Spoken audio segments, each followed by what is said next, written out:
नमस्कार दोस्तों, स्वागत है आप सभी लोगों का हमारे कुशवाहा स्टॉक एनालिसिस में। तो दोस्तों आज हम एनालिसिस करेंगे कि माइक्रोसॉफ्ट कॉर्पोरेशन का जो स्टॉक है, यूएस का स्टॉक है, वो किस प्रकार का मूवमेंट दे सकता है। यदि आपके कोई मित्र, कोई रिलेटिव जो है यूएस में रहते हैं, यूएस के स्टॉक को ट्रेड करते हैं, तो उनके लिए हेल्पफुल हो सकता है। और यदि आप स्टॉक मार्केट में यदि आप टेक्निकल एनालिसिस सीखना चाहते हैं, तो आपके लिए बेस्ट वीडियो है। मैं हर हर बार जो है आपके लिए मैं यही कहता हूँ कि जब जब भी हम टेक्निकल एनालिसिस की बात करते हैं, तो टेक्निकल एनालिसिस जो होता है वो all over the world same तरीके से काम करता है। चाहे वो आप इंडियन मार्केट में उसे यूज़ करो या फिर यूएस मार्केट में या फिर जापानीज़ मार्केट में। कोई भी मार्केट हो, टेक्निकल एनालिसिस जो होता है वो सेम तरीके से काम करता है। यदि आप इस वीडियो को एकदम ध्यानपूर्वक देखते हैं ना, एकदम सही से समझते हैं, तो इस नॉलेज का आप इंडियन मार्केट के स्टॉक में भी यूज़ करके आप स्टॉक को एनालाइज़ कर सकते हैं। तो आज हम सीखेंगे कि किसी भी स्टॉक को कैसे एनालाइज़ करते हैं। कोई भी स्टॉक को यदि हम खरीदना है, तो क्या हम ऐसे ही खरीद लेंगे? नहीं। उसको खरीदने से पहले हमें कौन-कौन से स्टेप्स को फ़ॉलो करना होता है, उसके बारे में आज हम एकदम इन डेप्थ में सीखने वाले हैं। और साथ ही देखेंगे कि माइक्रोसॉफ्ट कॉर्पोरेशन का जो स्टॉक है, वो किस प्रकार का मोमेंटम दे रहा है, मोमेंटम में किस प्रकार से स्ट्रेंथ है, ओके? और प्राइस आने वाले सेशन में किस प्रकार से मूवमेंट दे सकती है, उसके बारे में भी एकदम इन डेप्थ में बात करेंगे। तो चलिए चलते हैं चार्ट पर और चार्ट पे जाकर हम एनालिसिस करते हैं माइक्रोसॉफ्ट कॉर्पोरेशन का, ओके? तो दोस्तों जैसा कि आप देख रहे हैं कि हम माइक्रोसॉफ्ट कॉर्पोरेशन के चार्ट पर आ चुके हैं। और दोस्तों यदि आप हमारे चैनल पर पहली बार आए हैं, तो वीडियो को पसंद आए, वीडियो आपके लिए इन्फॉर्मेटिव लगे, तो वीडियो को लाइक और शेयर जरूर कीजिएगा। और यदि आप हमारे चैनल पर पहली बार आए हैं, फिर वीडियो को पहली बार देख रहे हैं, आपने इस चैनल को पहली बार देखा, तो चैनल को सब्सक्राइब जरूर कीजिएगा।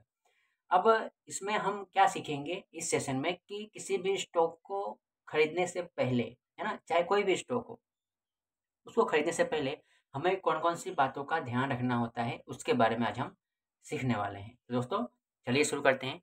तो सबसे पहले हम क्या करते हैं, जब भी हम किसी टाइम फ्रेम पर काम करते हैं, ओके, मैं डेली टाइम फ्रेम पर काम करता हूँ, तो मैं उसके एक टाइम फ्रेम ऊपर जाकर मैं सपोर्ट रेजिस्टेंस को मैं ड्रॉ करूँगा, ओके। तो चलिए यहाँ पे मैं वीकली चार्ट पर मैं स्विच करता हूँ, ओके।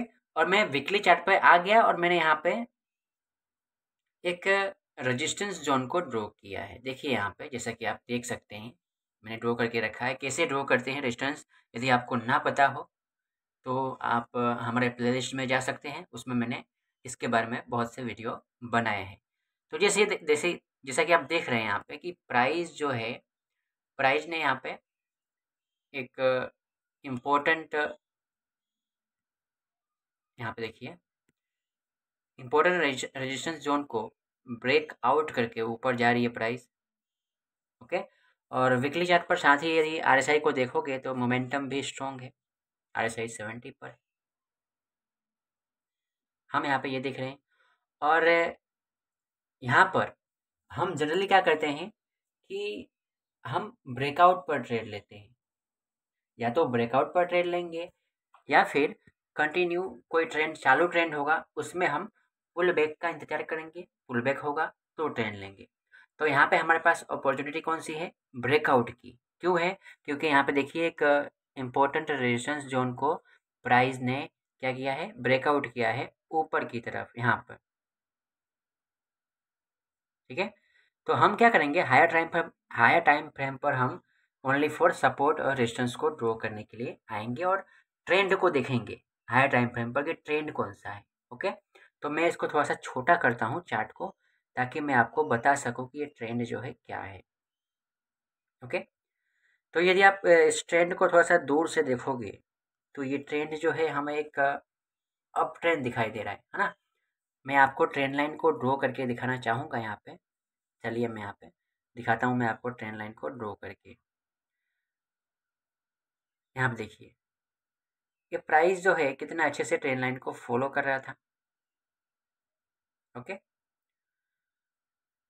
और इस ट्रेंड लाइन को तोड़कर, जैसे कि हम सभी को पता है कि मार्केट जो है एक सीधी लाइन में नहीं चलता है, मार्केट एक सीधी लाइन में नहीं चलता है। जैसे कि मैं आपको एग्जाम्पल के तौर पर मैं आपको समझाऊँ, तो यहाँ पे आप थोड़ा सा ध्यान दीजिएगा, मैं आपको समझा रहा हूँ एग्जाम्पल के तौर पर। यहाँ पे देखिए, मार्केट जो है हमेशा एक सीधी लाइन में नहीं चलती। मार्केट क्या करती है, सबसे पहले तो एक रैली करेगी, है ना, फिर यहाँ पे एक बेस बनाएगी, फिर से रैली करेगी, है ना, फिर से यहाँ पे एक बेस बनाएगी, फिर से रैली करेगी, फिर से बेस बनाएगी, इस प्रकार से रैली करेगी। ओके, तो मार्केट जो है इस प्रकार से काम करती है यदि प्राइस जो है अप ट्रेंडिंग में है तो।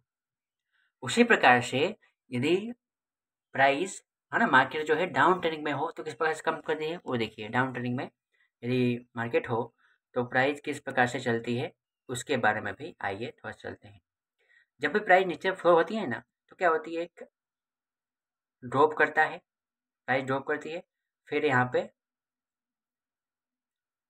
सॉरी दोस्तों, यहाँ पे प्राइस ड्रॉप करने के बाद यहाँ पे एक बेस बनाएगी, फिर यहाँ पे एक नीचे आएगी,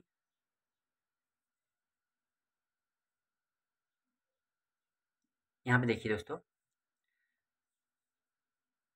प्राइस जो है यहाँ पे थोड़ा सा एक टेक्निकल एरर आ रहा है, मैं आपको फिर से समझाने का प्रयत्न करता हूँ। देखिए यहाँ पे प्राइस जब यहाँ पे ड्रॉप होती है, फिर यहाँ पे ड्रॉप करने के बाद एक यहाँ पे प्राइस जो है बेस बनाती है इस प्रकार से। मैं थोड़ा सा यहाँ पे इसको अच्छे से करके दिखाता हूँ आपको, ताकि आपको समझ में आए। मैं इसको थोड़ा सा इरेज कर दूँ ताकि मैं अच्छे से आपको बता पाऊँ। ओके, यहाँ देखिए,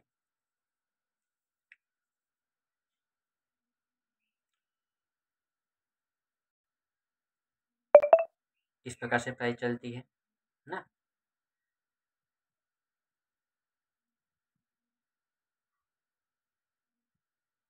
इस प्रकार से अब तो यहाँ पे हुआ क्या है एक्चुअल में वो देखते हैं आइए। अब देखिए यहाँ पे दोस्तों कि हमने यहाँ पे क्या देखा कि प्राइस जो है जब भी नीचे की तरफ आती है तो क्या करती है कि प्राइस एक रैली करती है, बेस करती है, रैली करती है, बेस करती है। इस प्रकार से प्राइस, है ना, अप ट्रेंडिंग मार्केट में चलती है। और प्राइस जो है यदि डाउन ट्रेंडिंग में हो तो एक ड्रॉप करेगी, फिर एक बेस बनाएगी, है ना, फिर प्राइस से ड्रॉप करेगी, फिर यहाँ पे बेस बनाएगी, ड्रॉप करेगी, फिर यहाँ पे बेस बनाएगी। तो हमें अपने आप को, यदि हम कंटिन्यू ट्रेंड में एंटर होना चाहते हैं तो हमें अपने आप को यहाँ पर प्लेस करना होता है। कहाँ पर? ये बेस बन रहा है दोस्तों, बेस से जब ब्रेकआउट होगा, है ना, ये बेस से जब ब्रेकआउट होगा तब हमें अपने आप को प्लेस करना होता है।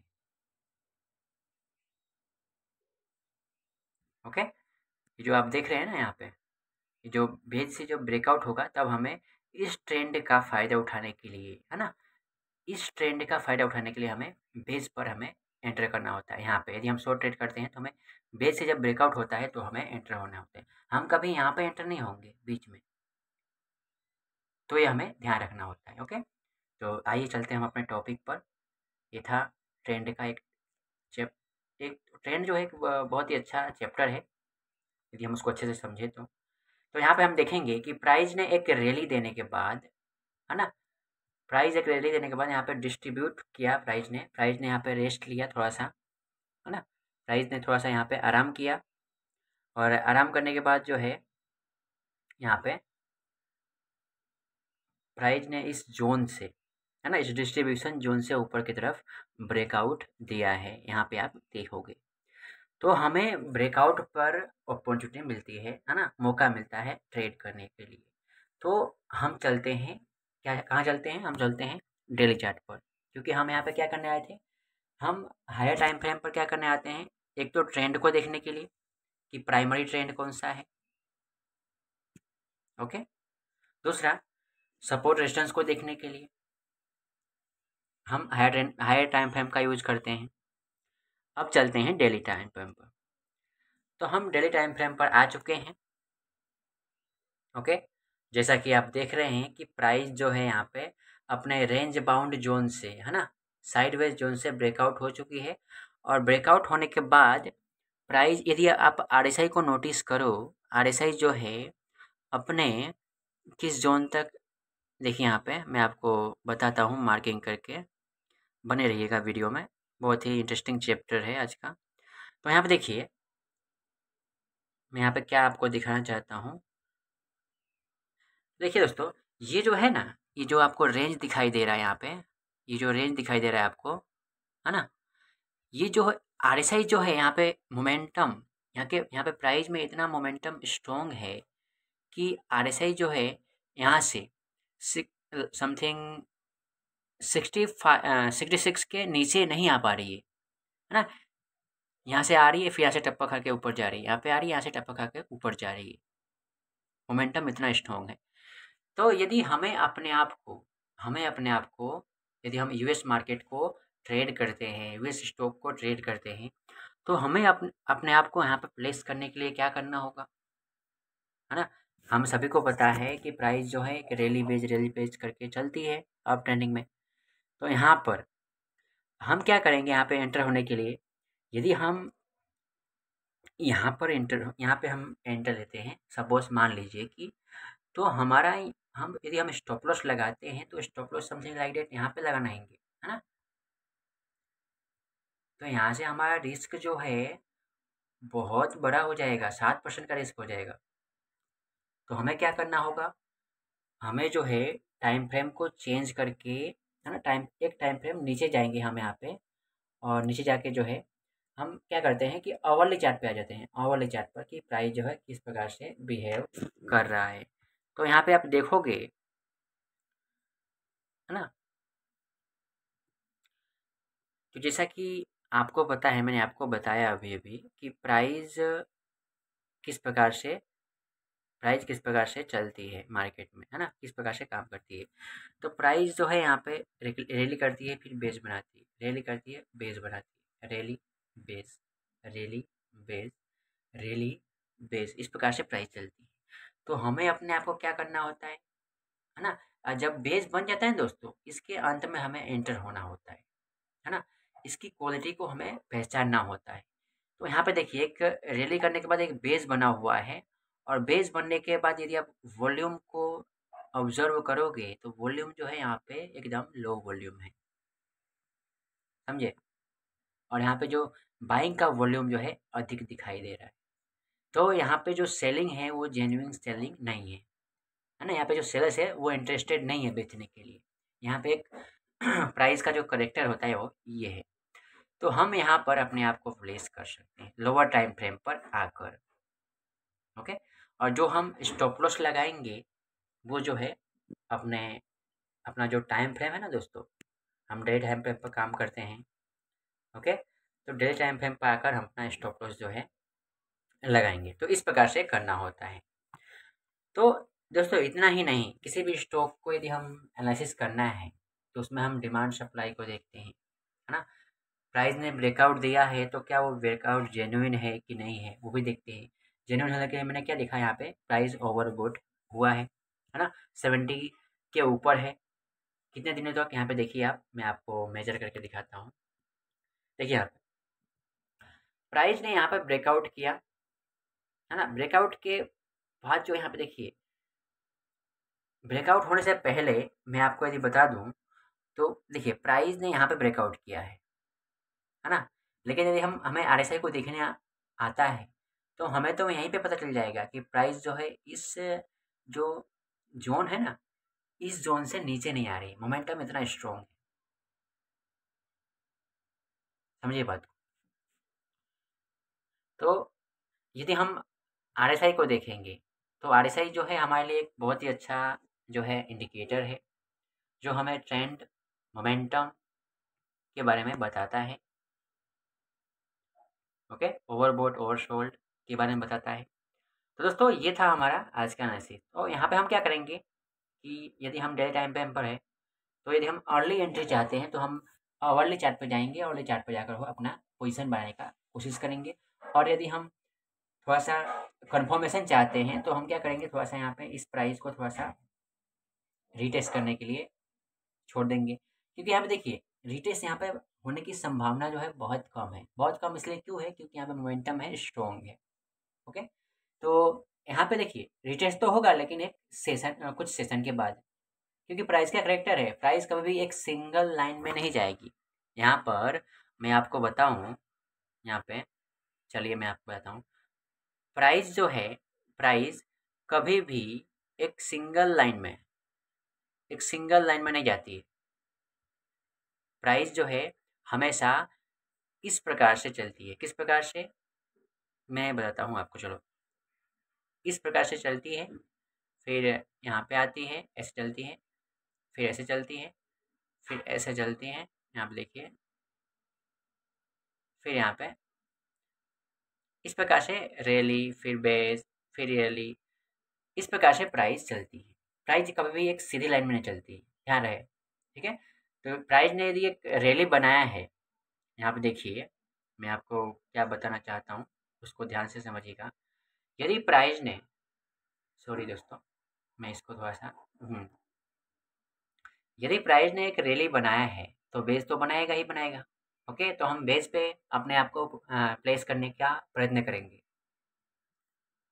तो दोस्तों, ये था हमारा आज का एनालिसिस माइक्रोसॉफ्ट कॉरपोरेशन का। ये यूएस का स्टॉक है।